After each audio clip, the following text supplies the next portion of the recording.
This commenter is perfectly within their rights to believe in whichever deity they choose. However, once returning to RA, or religious assault, I would gently ask you to take your bloodstained hands off my balls. The issue here is that as religious faith in the United States has declined, it has given way to ideological intensity, which has risen.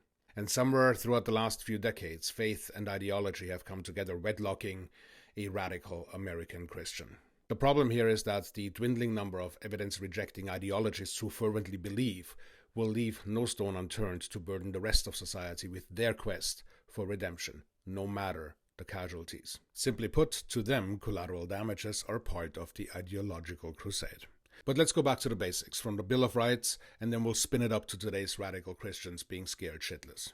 Congress shall make no law respecting an establishment of religion or prohibiting the free exercise thereof or abridging the freedom of speech. However, it seems that very much to the contrary, and based on this very commenter as well as various others, that Trump is the modern-day crusader, the savior and the martyr in one obsolete human being, tasked to force one singular religion upon all the stolen lands, casually dismissing diversity, equality, and freedom, and anything else the United States once positively stood for. Since 2007, the share of Christians in the general population of the United States has dropped from 78% to presently 63%. Nearly 3 in 10 US adults now say that they are religiously unaffiliated, describing themselves as atheists, agnostic, or nothing in particular. That's up from 16% who did not identify with a religion 16 years ago.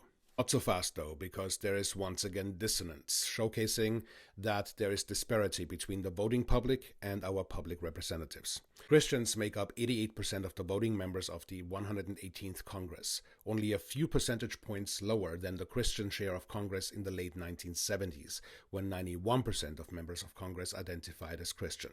But again, full stop here, because 88% is not 100%, which leaves us with religious diversity, even at the levels of public representation, and even more so within the public itself. The big question then, of course, is why push for religiosity in the United States, particularly Christianity?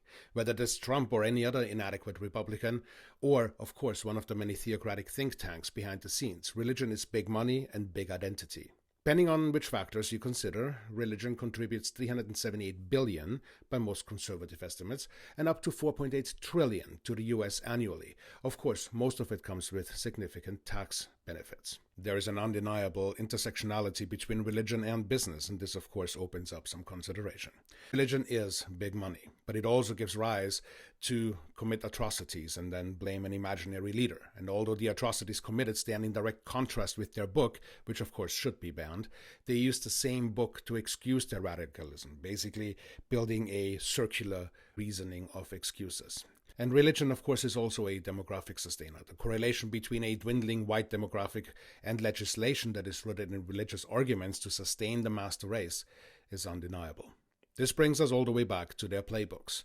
For one, Project Blitz, and number 2, Project 2025, just to name the top 2, and I will follow up with this summary in the coming days. In the meantime, keep focused on evidence and keep focused on voting blue, because the consequences of being complacent or absent altogether will be that we are forced to our knees, accepting the unacceptable.